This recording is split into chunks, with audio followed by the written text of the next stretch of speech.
찾으셨으면 아멘. 다 같이 우리 한 목소리로 읽도록 하겠습니다. 시작.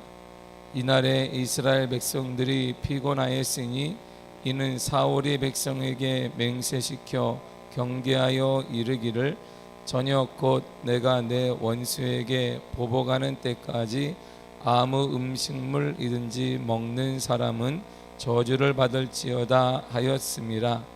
그러므로 모든 백성이 음식물을 맛보지 못하고 그들이 다 숲풀에 들어간즉 땅에 꿀이 있더라. 백성이 숲풀로 들어갈 때에 꿀이 흐르는 것을 보고도 그들이 맹세를 두려워하여 손을 그 입에 대는 자가 없었으나. 아멘. 기도하겠습니다. 하나님 감사드립니다. 이 아침에도 주의 전을 불러 모아주셔서 우리 가운데 강건케 함을 증명케 하시니 감사드립니다. 강건함으로 살아가게 하여 주옵시고 일평생 하나님을 바라보며 하나님을 의지하며 살아가는 믿음의 은혜 우리 가운데 더하여 주옵소서. 이 시간도 우리와 함께 하사 말씀이 곧 하나님이신데 하나님 만나는 귀한 은혜 허락하심을 감사하며 예수님의 이름으로 기도했습니다. 아멘. 지도자 한 사람, 리더인 한 사람의 판단 오류가 얼마나 많은 백성들로 하여금 힘들게 하는지를 우리들에게 오늘 본문이 말해주고 있습니다. 24절 다시 한번 읽도록 하겠습니다. 시작. 이날에 이스라엘 백성들이 피곤하였으니 이는 사울이 백성에게 맹세시켜 경계하여 이르기를 저녁 곧 내가 내 원수에게 보복하는 때까지 아무 음식물이든지 먹는 사람은 저주를 받을지어다 하였습니다. 그러므로 모든 백성이 음식물을 맛보지 못하고. 아멘. 지금 이스라엘 백성들은 상당히 피곤합니다. 왜냐하면 블레셋과의 전쟁을 치렀습니다. 그리고 블레셋을 쫓아서 먼 거리까지 행군을 했어요. 원래 전쟁도 못하는 이 사람들이 블레셋과의 전쟁을 통해서 승리하게 되니까 블레셋이 도망가니까 끝까지 쫓아온 겁니다. 어디까지 왔냐면 본문의 31절이 이렇게 말합니다. 읽도록 하겠습니다. 시작. 그날의 백성이 믹막스에서부터 아얄론에 이르기까지 블레셋 사람들을 쳤으므로 그들이 심히 피곤한지라. 아멘. 어느 중인지 모르지만 아무튼 멀리까지 왔다 이런 말이에요. 멀리까지 오니까 뭐했더라? 심히 피곤했다 이렇게 말이에요. 심히 피곤하더라 이렇게 말합니다. 그러니까 배고픔도 모르고 밥은 먹어야 되는데 밥은 먹을 시간은 없고 또 밥을 공급할 사람도 없으니까 전쟁은 또 치러야 되니까 계속 쫓아서 끝까지 간 겁니다. 이때 지도자 사울이 결단을 하게 됩니다. 어떻게 결단해야 돼? 배고프면 어떻게 결단해야 돼? 일단 밥 먹고 하자 이렇게 말해요. 자, 우리 하는 게 뭐예요? 먹자고 하는 일이다 이런 말 하고 있는데 열심히 일하는데 먹자. 오늘도 우리가 은혜 받고 아침을 드시기를 축복합니다. 다 먹자고 하는 일인데 그러니까 다 먹어야 하는데 사울의 결단을 보세요. 저녁 곧 내가 내 원수에게 보복하는 때까지 아무것도 먹지 말라 이렇게 얘기했어요. 이제 저녁이 되든 뭐하든 원수에게 보복하는 블레셋을 보복하는 때까지 아무것도 먹지 말라. 그리고 뭐라 하냐면 뒤에 뒤끝이 장렬합니다. 먹는 사람은 저주를 받을 것이다. 누가 먹겠어요? 저주를 받는단 말이에요. 왕은 기름 부음 받은 자인데 그게 왕이 얘기하니까 이게 하나님께 저주를 받는구나 이렇게 여긴단 말입니다. 그러니까 지금 배고프단 말이에요. 힘이 없단 말이에요. 잘 먹어도 시원치 않은데 먹는 거 공급되지 아니하고 멀리까지 쫓아왔으니까 뭐 밥해주는 사람이 얼마나 많이 쫓아왔겠어요. 그러니까 그런데 불구하고 먹지도 말라. 블레셋을 다 진멸할까지 먹지도 말라. 만약에 먹으면 저주를 받을 것이다 이렇게 선포를 했습니다. 사울의 이 같은 결심은 아마 여호수아의 결심을 염두에 두고 한 것 같아요. 여호수아도 이런 결심을 했단 말이에요. 여호수아가 어떤 결심을 했냐면 이렇게 했어요. 여호수아를 보면 여호수아 10장 13절을 보겠습니다. 시작. 태양이 머물고 달이 멈추기를 백성이 그 대적에게 원수를 갚기까지 하였느니라. 야살의 책에 태양이 중천에 머물러서 거의 종일토록 속히 내려가지 아니하였다고 기록되지 아니하였느냐. 아멘. 전쟁하는 중에 내 대적이 원수를 대적에 원수를 갖기까지 태양이 멈추고 있을 것이다. 이렇게 선포했단 말이에요, 여호수아가. 그러니까 아마 그 내용을 사울은 들어서 알고 있단 말이에요.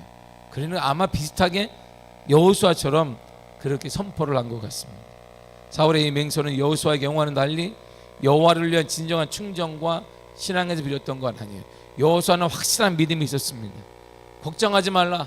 우리가 진군을, 우리가 적들을 다 대적할 때까지 하나님은 태양을 멈추게 하실 것이다. 믿음으로 선포했는데 사울은 이런 믿음이 아니었어요. 자신의 이름과 자신의 명예욕을 드러내기 위함입니다. 상황을 잘못 판단하고 그대로 밀어붙인 독선적인 행포였단 말입니다. 그러므로 사울의 이러한 맹세는 이기적인 것이에요. 독선적인 열정이 가져된 패턴을 잘 보여주고 있습니다. 사울의 잘못된 판단으로 온 이스라엘의 백성들이 허기지고 있습니다. 힘들고 고달프게 되어 있습니다. 그리고 전쟁에서 싸우려면 제대로 먹어야 되는데 싸울 힘도 없어요. 이제 뭘 먹어야 되지, 팥죽도 되지 않는데 죽도 주지 않으니까 이제 그런데 끝까지 싸우라는 것입니다. 응? 내 이름을 위해 싸우라는 거예요. 하나님의 영광도 아니고 믿음도 아니고. 여호수아는 믿음으로 선포했습니다. 우리가 대적을 다 진멸하기까지 태양이 그대로 머물고 있을 때 걱정하지 말라. 하나님의 영광이었으나 사울은 그런 게 아니었어요. 그럼에도 불구하고 백성들의 모습을 보세요. 백성들이 어떤 모습을 취하고 있는지를 다시 한번 24절을 읽도록 하겠습니다. 시작. 이날에 이스라엘 백성들이 피곤하였으니 이는 사울이 백성에게 맹세시켜 경계하여 이르기를 저녁 곧 내가 내 원수에게 보복하는 날까지 아무 음식이든지 먹는 사람은 저주를 받을지어다 하였으므라. 그러므로 모든 백성이 음식물을 맛보지 못하고. 아멘. 합당한 이성적인 명령이 아니에요. 당연히 이거는 옳지 않은 것입니다. 지금 먹어서 힘을 내서 전쟁을 치러야 돼요. 이게 합당한 것도 아니고 이성적인 것도 아니고 온전한 명령이 아니란 말이에요. 그럼에도 힘든 상황에도 불구하고 전쟁에 참여한 이스라엘 백성들은 그 명령을 다 따랐습니다. 그 명령을 따랐어요. 바로 이것이 군인인 거예요. 바로 이것이 군인입니다. 내가 보기에 합당하지 않습니다. 내가 보기에 하나님의 명령이 합당하지 않은 것 같습니다. 내가 보기엔 이 시대에는 하나님의 명령이, 예수님의 명령이 합당한 것 같지 않아요. 이성적인 것 같지 않습니다. 그러나 이것이 주님의 명령이기 때문에 우리가 군사, 병사로 부른 자는 그대로 행동해야 된다, 이런 말이에요. 우리를 주님은 학자로 부르지 않았습니다. 우리를 주님이 어떤 연예인으로 부르지 않았습니다. 성경은 저와 여러분을 이렇게 표현해 주고 있습니다. 디모데후서 2장 3절과 4절입니다. 시작. 너는 그리스도 예수의 좋은 병사로 나와 함께 고난을 받으라. 병사로 복무하는 자는 자기 생활에 얽매이는 자가 하나도 없나니 이는 병사로 모집한 자를 기쁘게 하려 함이라. 아멘. 우리는 누구를 불렀어요? 병사, 군인으로 불렀습니다. 우리가 할 일은 뭐예요? 군인으로 모집한 자를 기쁘게 하는 것입니다. 그분의 말씀을 순종하는 것입니다. 이것은 오늘날 우리들 말하는 이것은 자원하는 게 아니라 돈 주고 군대 가는 거예요. 돈 주고 우리가 자원하는 거란 말이에요. 돈을 받는 거예요. 군대 갈 때 돈을 받는 것처럼. 왜 받는가? 모집한 자를 위해서 받는 거예요. 그러니까 누구 명령 따라야 되는가? 모집한 자의 명령을 따르게 되는 것입니다. 우리가 그렇다 이런 말입니다. 우리는 주님 학자로 부르는 것도 아니고 연예인으로 부르는 것도 아니고 어떤 온전한 사람 뭐 이런 걸로 부르는 거 아닙니다. 저와 여러분 하나님은 병사, 군인으로 불렀습니다. 때때로 이 시대를 살아가는데 믿음으로 사는 거, 하나님의 말씀대로 사는 것이 이성적이지 않은 것 같을 수 있습니다. 때때로 합당하지 않을 수도 있습니다. 내가 생각할 때 세상 사람들이 말할 때 이것은 바보 같은 행동일지도 모를 것입니다. 그러나 이것이 온당하지 않는다 할지라도 군인은 그 명령을 따르는 것입니다. 이스라엘 백성들은 온당하지 않아. 이것이 내가 배고프고 이때는 뭘 더 주고 더 맛있는 걸 주고 힘을 내라고 격려해야 되는데 사울이 온당하지 않습니다. 그럼에도 불구하고 그들은 그것을 먹지 않았어요. 온전히 따른 것처럼 이 시대에도 마찬가지. 저와 여러분은 하나님이 군사, 군인, 병사로 불렀기 때문에 우리가 할 일은 하나님의 말씀을 그대로 순종하는 것입니다. 말씀을 순종하는 것입니다. 명령을 따르고 약속을 지키기 위해서 해야 될 일이 있습니다. 명령은 쉽게 따라지는 것이 아니에요. 본문의 25절과 6절입니다. 시작. 그들이 다 숲풀에 들어간즉 땅에 꿀이 있더라. 백성이 숲풀로 들어갈 때에 꿀이 흐르는 것을 보고도 그들이 맹세를 두려워하여 손을 그 입에 대는 자가 없었으나. 아멘. 보세요. 유혹을 이겨야 된다 이런 말이에요. 명령을 따라 약속을 지키기 해야 될 첫째가 뭐냐? 유혹을 이겨야 돼요. 숲풀에 딱 들어갔더니 거기에 꿀이 쫙 있는 거예요. 자 보세요. 평상시를 걸을 때는 옆 사람이 하는 게 잘 보여요. 근데 숲풀에 딱 들어가면 잘 안 보여요. 이 말이 뭐냐면 가다가 꿀을 대충 좀 먹어도 티 안 난다. 입만 잘 닦으면 된다 이런 뜻이에요. 응? 숲풀에 들어갔다는 이 말이 그래서 표현한 거예요. 이렇게. 그러니까 숲풀이 아니면 누가 먹었네. 옆집에 저 사람 먹었네. 저 사람 먹었네. 저 사람 봐봐라. 명령을 왕이 명령하는데 저주를 받겠구나. 야 큰일 났다 하는데 숲풀에 들어가면 고기만 조금만 숙이면 안 보인단 말이에요. 먹을 수 있다 이런 말입니다. 조금만 떨어져 잘 보이지 않습니다. 그러나 충분히 몰래 먹을 수 있습니다. 그런데 이들은 아무도 꿀을 입에 댄 사람이 없었어요. 이처럼 유혹을 이겨야 돼요. 하나님의 명령을 따르고 약속을 지키기 위해 첫째 할 일이 뭐냐? 유혹을 이기는 것입니다. 세상의 출세 유혹을, 세상의 물질의 유혹을, 세상의 어떤 유혹을 이겨내는 것입니다. 이처럼 말씀을 지키고 순종하며 하나님의 약속을 지켜내기 위해서는 유혹을 이겨야 됩니다. 시대의 흐름이 그렇다고 해도 흔들리지 말아야 되는 것입니다. 시대가 이렇지 않아요. 오늘날 시대가 그렇지 않습니다. 그래도 그걸 이겨내야 하는 것입니다. 신명기 13장 6절에서 8절까지 이렇게 말합니다. 시작. 내 어머니의 아들 곧 내 형제나 내 자녀나 내 품의 아내나 너와 생명을 함께하는 친구가 가만히 너를 깨어 이르기를 너와 내 조상들이 알지 못하던 다른 신들 곧 내 사방을 둘러싸고 있는 민족 혹 내게서 가깝든지 내게서 멀든지 땅 이 끝에서 저 끝까지에 있는 민족의 신들을 우리가 가서 섬기자 할지라도 너는 그들을 따르지 말며 듣지 말며 긍휼히 여기지 말며 애석히 여기지 말며 덮어 숨기지 말고. 아멘. 보세요. 내 형제나 주위에 있는 사람이나 사회나 어떤 사람이나 우리를 가만히 깬다 이런 말입니다. 그거 아니야. 우리 주위를 보란 말입니다. 믿음으로 사는 거 쉽지 않습니다. 우리 현대 사람들, 현대 주위에 있는 사람들이 그것은 잘못했다고 말합니다. 믿음으로 사는 거 옳지 않다고 말합니다. 지금 믿음으로 사는 세대가 아니라고 말합니다. 지금은 힘과 권력과 물질과 그런 걸 사는 시대라고 말하고 그렇게 말한다 이런 말입니다.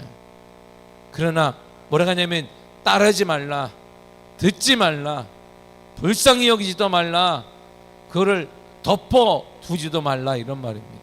흔들리지 말라 이렇게 말해요. 그러므로 시대 흐름이 그렇다고 해도 흔들리지 말기를 간절히 축복합니다. 더 나아가 우리가 두 번째로는 욕심을 버려야 돼요. 그래야 말씀을 지키고 순종하며 약속을 지켜낼 수가 있습니다. 유혹을 이겨낼 수 있습니다. 야고보 1장 14절이 이렇게 말합니다. 시작. 오직 각 사람이 시험을 받는 것은 자기 욕심에 끌려 미혹됨이니. 아멘. 시험을 받는 것, 유혹을 받는 것은 왜냐? 자기 욕심 때문이다 이런 말이에요. 욕심을 버려야 돼요. 욕심이 뭔데요? 그거 생각하는 그거, 가장 많이 생각하는 거, 그게 욕심이에요. 우리 인생에서 가장 많이 그거 나면 화나는 거, 그게 욕심이에요. 화나는 거죠. 나는 남편 뭐 화나는데 그거는 욕심인가? 그게 욕심이에요. 그거. 그리고 막 없으면 막 불안한, 그게 욕심이에요. 그걸 놔야 합니다. 그걸 놔야 유혹에 시험 들지 않아요. 그걸 놔야 진정 하나님의 자녀가 될 수 있고, 그걸 놔야 진정 하나님과의 교제가 이루어지는 거예요. 그걸 놓아야 합니다. 그거 우리에게 다 그게 있어요. 그걸 놔야 돼요. 오직 건강에 염려든지 물질에 염려든지 그걸 놔야 합니다. 그것이 다 욕심이에요. 믿음이 아닌 것들은 다 놔야 합니다. 그리고 다윗의 기도를 한번 보세요. 다윗의 노년이 이렇게 기도하는데요. 시편 141편 4절을 보세요. 시작. 내 마음이 악한 일에 기울어 죄악을 행하는 자들과 함께 악을 행하지 알게 하시며 그들의 진수성찬을 먹지 말게 하소서. 아멘. 유유상종이라고 했습니다. 하나님 친구를 잘 사귀게 하소서 이렇게 말해요. 하나님 이웃을 잘 사귀게 하소서. 하나님 믿음의 사람을 만나게 하소서. 이게 다윗의 기도예요. 다윗은 친구를 뭘 사귀어? 그가 나라를 다스리기 위해서 처음 구한 게 뭘까요? 하나님 유유상종이라고 했습니다. 친구를 잘 사귀게 하시고 나와 함께한 믿음의 용사들을 허락해 주시고 그러기 위해서 믿음의 사람들을 만나기 위해서 내게 믿음을 달라는 기도가 바로 다윗의 기도입니다. 믿음의 사람 어느 뚝 떨어지는 게 아닙니다. 내 주위에 믿음의 사람이 없는가? 그게 우리의 믿음의 수준이기 때문이에요. 그럼 어떻게 내 주위에 믿음의 사람과 기도하는 사람들이 가득할 수 있는가? 내가 그렇게 살면 됩니다. 내가 믿음으로 살고 내가 말씀으로 살면 그런 사람 내 주위에 붙어. 왜? 우리 옛말에 유유상종이라고 말했기 때문에 믿음의 사람이 가장 내가 진짜 순전한 믿음이 있으면 평안한 사람은 바로 믿음의 사람이에요. 근데 내가 순전한 믿음이 없고 가짜 믿음이라면 순전한 믿음의 사람은 불편해. 그들이 내게 불편해요. 그들에게 부담감을 준단 말이에요. 그래서 점점 그들과 멀리하게 되고 나와 같은 이런 껍데기 신앙과 있는 사람이 편하기 때문에 내 주위에 그런 사람만 남게 되는 것입니다. 여러분 이제 믿음의 사람이 있기를 원하고 기도하는 사람이 가득하기를 원하고 함께 믿음으로 사는 사람들이 가득하기를 원한다면 먼저 여러분이 믿음으로 사는 사람이어야 합니다. 먼저 여러분이 기도하는 사람이어야 합니다. 그래야 그런 사람들이 여러분 주위에 가득하게 되는, 이것을 다윗은 3000년 전에 기도한 거. 3000년 전에 놀랍지 않아요? 3000년의 이 진리를 깨닫고 기도한 것입니다. 하나님, 좋은 친구를 사귀게 하주세요. 이웃을 만나게 해주세요. 나와 함께 나라를 꾸려갈 용사들을 사귀게 해주십시오. 믿음의 사람을 만나게 하여 주옵소서. 그러나 그들을 만나기 위해 저에게 순전한 믿음을 먼저 허락하여 주옵소서. 여러분, 이게 3000년 전에 존재했던 다윗의 기도입니다. 오늘날도 마찬가지 아니겠어요? 그리고 마지막으로 우리가 유혹을 이기기 위해서는 이런 믿음이 필요해요. 이런 행동이 필요합니다. 마태복음 26장 41절입니다. 시작. 시험에 들지 않게 깨어 기도하라. 마음에는 원이로되 육신이 약하도다 하시고. 아멘. 시험에 들지 않게, 유혹에 들지 않게 뭐하라? 기도하라. 할렐루야. 뭐하라? 기도하라. 이런 말에 기도하라. 기도하라. 오늘도 뜨거 기도하다 하나님의 은혜를 경험하고 가시기를 축복합니다. 할렐루야. 기도하라. 이런 말에 기도해야 합니다. 마가복음 14장 38절에도 똑같은 말씀이 있습니다. 시작. 시험에 들지 않게 깨어있어 기도하라. 마음에는 원이로되 육신이 약하도다. 아멘. 근데 동일하게 말이에요. 기도하라 앞에 단어 하나가 또 있어요. 뭐가 있지? 기도하라 앞에 깨어있어라 이런 말이에요. 기도는 깨어있는 자가 하는 거야. 이렇게. 기도는 졸면 못해. 육신이 졸아도 못하고 영이 졸아도 기도 안 돼. 시간만 때우는 거야. 이렇게 말하는. 깨어있어야 합니다. 깨어있어. 깨어나야 돼. 그 깨우는데 누가 깨워줄까요? 누가 깨워줘요? 누가 깨워줘요? 권사님? 성령님이 깨워주지. 그래서 찬양했잖아. 불길 같은 주 성령 강구하는 우리에게 지금 강림하셔서 영광 보여주소서. 누가 깨워준다? 성령님이 깨워주는 거야. 누가 깨워주신다? 성령님이 깨워주는 거야. 이 시간에 성령의 은혜를 구하시기 간절히 축복합니다. 성령의 은혜를 간절히 구하시고 믿음으로 입을 열어 기도할 때에 주님 우리를 깨워주셔서 기도케 하시고 기도하는 것들마다 응답되는 믿음의 역사가 임하게 됨을 믿습니다. 그리고 유혹을 이기게 되는, 시험을 이기는 역사가 일어남을 믿습니다. 여러분의 그 문제들이 해결되어지며 하나님의 응답받는 역사가 이 아침에 일어나게 됨을 믿습니다. 그 믿음을 입을 열어 기도하시기를 바랍니다. 할렐루야. 기도하겠습니다. 주님 감사합니다. 우리에게 은혜 허락하심을 감사드립니다. 충만함 허락하심을 감사드립니다.